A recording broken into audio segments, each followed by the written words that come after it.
বাংলাদেশের নির্বাচনী রাজনীতিতে একটি বাস্তবতা বারবার সামনে আসে।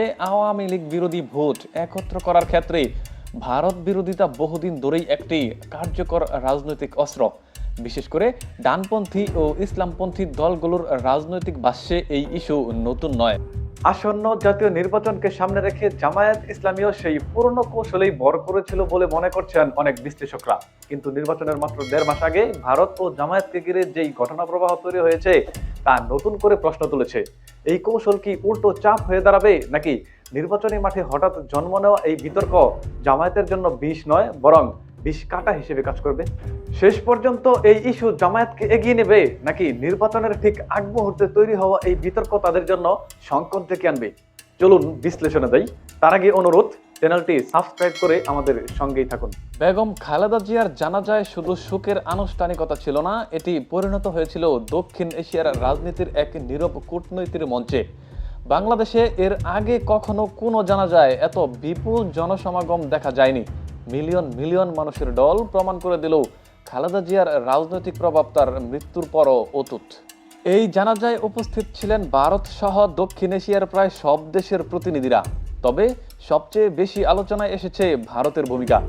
ভারতের পররাষ্ট্রমন্ত্রী এস জয়শঙ্কর তারেক রহমানের হাতে তুলে দেন ভারতের প্রধানমন্ত্রী নরেন্দ্র মোদীর একটি ব্যক্তিগত শোক বার্তা। ওই চিঠির ভাষা ঘিরেই শুরু হয়েছে রাজনৈতিক জল্পনা। বিশ্লেষকদের মতে মোদির চিঠিতে তারেক রহমানকে শুধু একজন রাজনৈতিক উত্তরসূরি হিসেবে নয় বরং ভবিষ্যৎ প্রধানমন্ত্রী হিসেবেই সম্বোধন করা হয়েছে। কূটনৈতিক ভাষায় এমন ইঙ্গিত খুবই তাৎপর্যপূর্ণ। এটি স্পষ্ট করে দিয়েছে ভারত বিএনপিকে আর আগের মতো রাজনৈতিক বাস্তবতার বাইরে রাখছে না। দিন শেষে দেখা গেল মাত্র এক দিনের ব্যবধানে বিএনপির রাজনৈতিক অবস্থান উল্লেখযোগ্যভাবে শক্ত হয়েছে।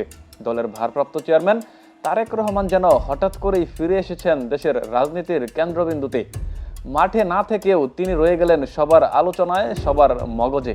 কিন্তু এই রাজনৈতিক বাস্তবতার মধ্যেই নতুন এক খবর রাজনীতিতে বিতর্কের জন্ম দিয়েছে। জানা গেছে জামায়াত ইসলামীর আমির গোপনে ভারতের সঙ্গে বৈঠক করেছে। বিষয়টি প্রকাশ্যে আসতেই রাজনৈতিক বিশ্লেষকরা বলছে এটি জামায়াতের জন্য বিস্ফোরার মতো পরিস্থিতি তৈরি করেছে। কারণ দীর্ঘদিন ধরে ভারত বিরোধিতাকে রাজনৈতিক অস্ত্র হিসেবে ব্যবহার করে আসা জামায়াতের জন্য ভারতের সঙ্গে গোপন বৈঠকের খবর তাদের আদর্শিক অবস্থানকে প্রশ্নবিদ্ধ করেছে। নির্বাচনের ঠিক আগ মুহূর্তে এমন খবর দলের ভোট ব্যাংকে নেতিবাচক প্রভাব ফেলতে পারে বলেও আশঙ্কা করছে অনেকেই। এদিকে খালেদা জিয়ার জানাজায় বিএনপিকে এনে দিয়েছে নতুন রাজনৈতিক শক্তি ও আন্তর্জাতিক স্বীকৃতির ইঙ্গিত।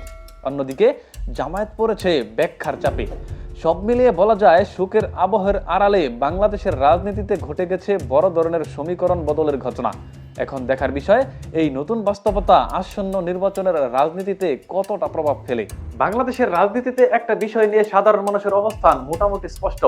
দেশের অভ্যন্তরীণ সিদ্ধান্তে ভারতের কোনো ধরনের দাদাগিরি তারা মেনে নিতে চায় না। এই অনুভূতিটাই দীর্ঘদিন ধরে নানা রাজনৈতিক শক্তির হাতিয়ার হয়ে উঠছে। বিশেষ করে জামায়াত ইসলামের বক্তব্যে ভারত বিরোধী সুর প্রায় প্রতিনিয়তই শোনা যায়। তাদের সমর্থকরাও গর্বের সঙ্গে বলে, দিল্লি নয়, সিদ্ধান্ত হবে ঢাকায়। কিন্তু রাজনীতির বাস্তবতা শুধু স্লোগানে চলে না। যখন সেই সমর্থকরাই জানতে পারে ভারতের সঙ্গে গোপন বৈঠকে বসেছে তাদের দলের সর্বোচ্চ নেতা, তখন প্রশ্ন ওঠে বিশ্বাসযোগ্যতা নিয়ে। জনতার সামনে দাঁড়িয়ে যখন শুধু ব্যাখ্যা দেওয়াই নয়, নিজের অবস্থান রক্ষা করাটাও কঠিন হয়ে পড়ে। এখানেই রাজনীতির আসল খেলা। আজ যে শত্রু, কাল সেই প্রয়োজনে বন্ধু। এই হিসাব রাজনীতিতে নতুন কিছু নয়। তবে বর্তমান বাংলাদেশের রাজনৈতিক প্রেক্ষাপটে এই রূপ বদলের গতি যেন আরও দ্রুত। পুরনো সমীকরণ ভেঙে যাচ্ছে, পরিচিতি হিসাব মিলছে না, আর আদর্শের জায়গায় কৌশল ক্রমেই বেশি দৃশ্যমান হয়ে উঠছে। 2024 সালের ছাত্র জনতার গণ অভ্যুত্থানের পর রাজনৈতিক পুনর্গঠনের চেষ্টায় থাকা জামায়াত ইসলামের নতুন করে আলোচনা এসেছে। বিএনপির সঙ্গে দীর্ঘদিনের রাজনৈতিক সম্পর্ক ছিন্ন করে নিজস্ব বলয় তৈরি করার ঘোষণা দেওয়ার মধ্যেই এবার দলটির আমির ডক্টর মোহাম্মদ শফিকুর রহমানের একটি বক্তব্য নতুন করে বিতর্কের জন্ম দিয়েছে। ডিসেম্বরের শেষের দিকে জামায়াত ইসলামের নেতৃত্বাধীন 10 দলীয় একটি নতুন জোটের আত্মপ্রকাশ ঘটে। এই জোটে লিবারেল ডেমোক্রেটিক পার্টি এলডিপি এবং জুলাই বিপ্লবের ছাত্রনেতাদের নেতৃত্বে গঠিত দল এনসিপি সহ একাধিক রাজনৈতিক দল যুক্ত হয়। রাজনৈতিক বিশ্লেষকদের মতে এটি জামায়াতের স্বাধীন রাজনৈতিক অবস্থান জোরদারের একটি বড় পদক্ষেপ।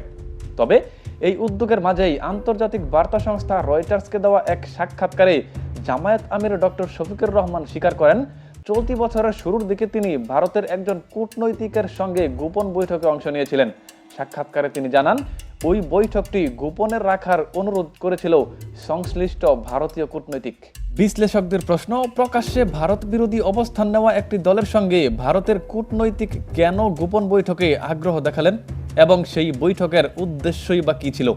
এই প্রশ্নের উত্তর না মিললেও ঘটনাটি ইতিমধ্যে রাজনৈতিক অঙ্গনে নতুন বিতর্কের জন্ম দিয়েছে। আন্তর্জাতিক বিশ্লেষকদের মতে বাংলাদেশের বর্তমান রাজনীতিতে আওয়ামী লীগ কার্যত ইতিহাসের আস্থা করে। নির্বাচনী প্রক্রিয়ায় দলটির অংশগ্রহণ নিষিদ্ধ থাকায় ভোটের মাঠ এখন স্পষ্টভাবে দ্বিমুখী। একদিকে তারেক রহমানের নেতৃত্বে বিএনপি, অন্যদিকে ডক্টর শফিকুর রহমানের নেতৃত্বে নবগঠিত 10 দলীয় জোট। সাম্প্রতিক জনমত জরিপগুলোতে দেখা যাচ্ছে ভোটের দৌড়ে এখনো এগিয়ে বিএনপি। তবে বিশ্লেষকদের মতে জামায়াত ইসলামের নেতৃত্বাধীন জোট খুব কাছ থেকেই বিএনপির ঘাড়ে নিঃশ্বাস ফেলছে। বিশেষ করে তরুণ ভোটার ও সরকার বিরোধী আবেগকে পুঁজি করে জামায়াত নিজেদের বিকল্প শক্তি হিসেবে তুলে ধরার চেষ্টা করছে। ঠিক এই রাজনৈতিক সন্ধিক্ষণে সামনে এসে দিল্লির সঙ্গে জামায়াতের তথাকথিত ব্যাকডোর চ্যানেল খোলার খবর। ভারত বিরোধী অবস্থানকে দীর্ঘদিন ধরে রাজনৈতিক ব্র্যান্ড হিসেবে ব্যবহার করা দলটির জন্য এই তথ্য ভোটারদের মনে নতুন করে সন্দেহের জন্ম দিয়েছে বলে মনে করছেন পর্যবেক্ষকরা।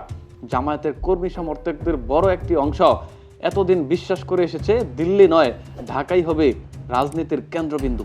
কিন্তু যখন তারা জানতে পারে যে দলের আমির পর্দার আড়ালে দিল্লির প্রতিনিধিদের সঙ্গে বৈঠকে বসেছে, তখন সেই আদর্শিক অবস্থান রক্ষা করা ক্রমেই কঠিন হয়ে পড়ে। বিশ্লেষকদের মতে জামায়াতের আমির হয়তো বাস্তবতা উপলব্ধি করতে পেরেছে 2026 সালের রাজনৈতিক প্রেক্ষাপটে আন্তর্জাতিক সম্পর্ক, বিশেষ করে ভারতের সঙ্গে কার্যকর যোগাযোগ ছাড়া রাষ্ট্র পরিচালনা করা অত্যন্ত কঠিন হয়ে পড়তে পারে। তারেক রহমান দেশে ফিরে যখন লাখো সমর্থকদের দল সামলাতে ব্যস্ত, ঠিক তখনই জামায়াত ইসলামের সঙ্গে ভারতের কথিত ঘনিষ্ঠতার খবর বিএনপির জন্য এক শক্তিশালী প্রচারণার অস্ত্র হয়ে উঠেছে। মাঠ পর্যায়ে বিএনপি কর্মীদের স্পষ্ট বার্তা, জামায়াত ভারতের সঙ্গে আপোষ করে ক্ষমতায় যাওয়ার শর্টকাট খুঁজছে। রাজনৈতিক বিশ্লেষকদের মতে এই বক্তব্য এখন শুধু স্লোগানেই সীমাবদ্ধ নেই, বরং তা ভোটারদের মধ্যে প্রভাব ফেলতে শুরু করেছে। জামায়াত তাদের নির্বাচনী ইস্তেহারে দুর্নীতিমুক্ত বাংলাদেশ এবং শরিয়া ভিত্তিক সুশাসনের কথা বললেও পর্দার আড়ালে এই কূটনৈতিক যোগাযোগ দলটির ঘোষিত স্বচ্ছতা ও আদর্শিক অবস্থানকে নতুন করে প্রশ্নের মুখে ফেলেছে বলেও মনে করছেন পর্যবেক্ষকরা। বিএনপির দাবি, জামায়াত প্রকাশ্যে যা বলছে বাস্তবে তার উল্টো পথে হাঁটছে। আর ঠিক এখানেই নির্বাচনী রাজনীতিতে তৈরি হয়েছে এক নতুন বয়ান যুদ্ধ। এমন অবস্থায় প্রশ্ন উঠেছে, নির্বাচনের একেবারে আগ মুহূর্তে ভারতের সঙ্গে এই গোপন বৈঠক কি জামায়াতের জন্য গলার কাঁটা হয়ে দাঁড়াবে, নাকি বাস্তব রাজনীতির কঠিন সমীকরণ বুঝে নেওয়ার এটি ছিল একটি বিচক্ষণ ও কৌশলী পদক্ষেপ? মতামত জানাতে পারেন আমাদের কমেন্ট বক্সে।